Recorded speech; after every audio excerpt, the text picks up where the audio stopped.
Yeah, it's a tough day today. I mean, we could see with all the red on the board that things are not going in the right direction. So the question is why. There was a lot of discussion related to the inversion on the bond market and what kind of impact that's having.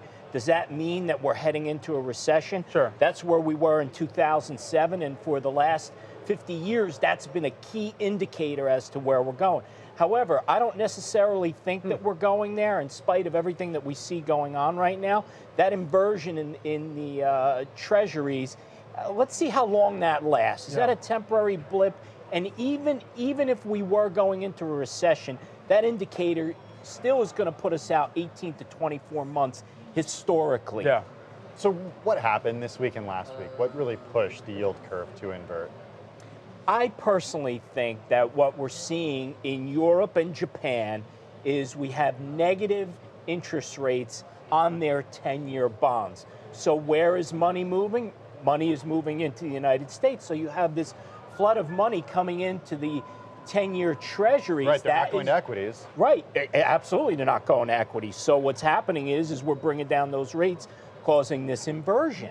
Well, explain how that works. When yields are down, it means the prices of bonds are higher. It signals that investor demand is moving into bonds. Right, because, well, people are moving into bonds because they're afraid of what's happening right now in the equities, right? So there's a movement to bond, and it's supply and demand. As you have more people moving into bonds, the demand is greater, the rates are simply going to come down. It's that basic. The greater risk to the markets right now, China, or is it the yield curve simply? I actually think it's China. We have some significant issues going on with China right now. The obvious one is what's happening with trade.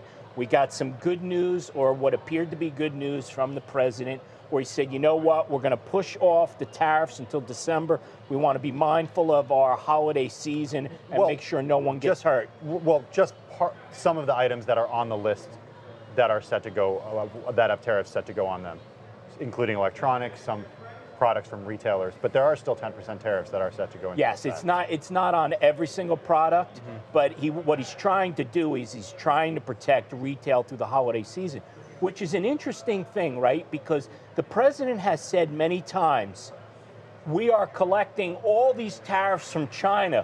Well, wait a minute. If we're collecting all these tariffs from China, why would you be concerned about what's happening with retail in the United States? Right. The truth of the matter is that tariffs are a tax. And who's paying that tax? Consumers. They're paying it ultimately through the companies that are passing along those increases. Well, how much of the pain that we're seeing in the markets can be attributed to what we are hearing from the White House?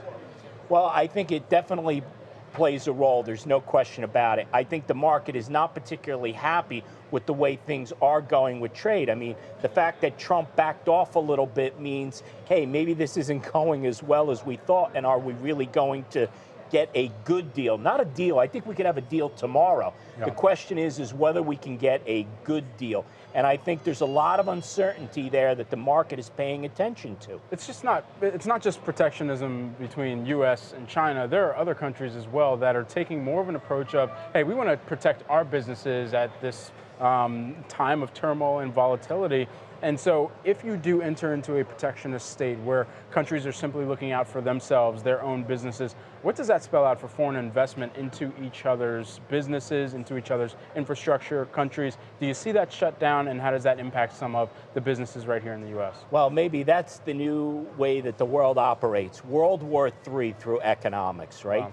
So we may not be out on the battlefield, but we're out in this economic battlefield. And if everybody is looking to protect their own interests, that is going to lead to, in my opinion, a pullback as to, do we really want to do some foreign investing? If that's going to strengthen the other guy, we want to keep everything at home. But it can't work that way.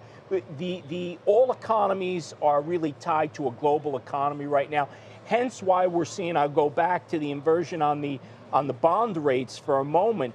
Part of the reason that we're seeing that is because of what's going on in the rest of the world. We have negative interest rates in Europe and Japan. Yeah. What's happening? The money's flowing into the United States. So we're all interrelated here. I'm not sure if we can talk about specific names, but I mean, Saudi Aramco's IPO, it seems like there's a ton of demand to get into that. That would go against the protectionist argument, I suppose, in that you'd have a bunch of countries, especially institutions here in the U.S., that would want to get into Saudi Aramco for what it's able to produce on the profit side without investment or putting stock out there for outside investors as well over the years. Well, that would make you think that It's a 100 maybe, years anomaly, maybe. well, I mean, you would think that profits trump nationalism, right? Okay, yeah. And that's ultimately what it should come down to in a capitalistic market. But I want to talk Germany.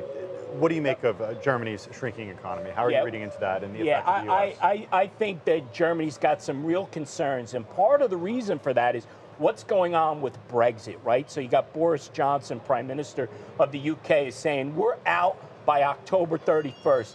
Funny that it's Halloween, right? But we're out by October 31st with or without a plan. That would line up with Boris Johnson's jokes and his history of that. So. But that spells some real trouble, and that, I think, puts a lot of strain on Germany, who, quite frankly, is carrying the European Union. And when you see that the German economy is shrinking, that's a real concern for Europe. I don't think that could be ignored. Jobs numbers that we're going to be looking out here for in the future, where do you expect those to come in at? Falling or at least surprising in one way or the other? Well, I think that we'll probably see the jobs number down from prior month, only because I think we're seeing some real concerns about what's going on in the market. Although I think the economy has really strong fundamentals, you can't ignore what's happening here today and around the world. And jobs a lagging indicator too. What are the other data points that you're looking at in terms of what investors should be watching closely? I think investors need to keep a close eye on what's going on with these treasuries, because if we stay in this inverted yield curve, that's going to spell trouble for equities. Okay, so just very briefly, what exactly is the story that an inverted yield curve tells? We only have about 15 seconds left. An inverted yield curve is telling us that borrowing money short term is cheaper than long term, which makes absolutely no sense. It's like going to a bank and getting a 5-year CD, and the interest rate is lower than a 1-year CD. It makes absolutely no sense.